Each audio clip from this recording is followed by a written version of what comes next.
Powder ang ginagawa ko ngayon. Ito po sa powder, dun po sa mga din ko lang ginagamit, nakakatulong po ito para i-soften yung tubig ng panlaban natin.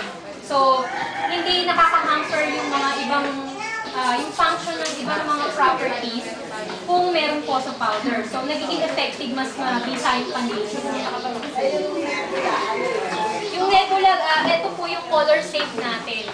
So, ang nebula po, ang purpose niya, yung kung gustong tumingkad yung kulay,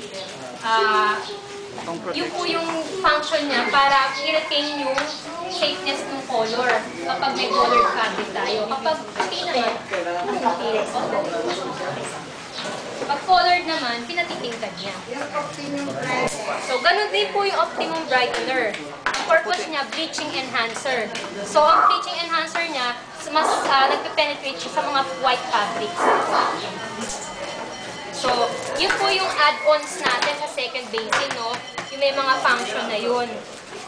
So, paghalu-haluin lang po natin yung lahat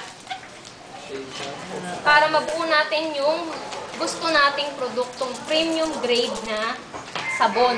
So, wala po yung, kumbaga, kasi ibang sabon, ano lang, stain remover lang. Wala namang bleaching agent, di ba? Ito pong ginagawa na all-purpose po na, ang purpose niya, pandamit talaga, high-end na sabon.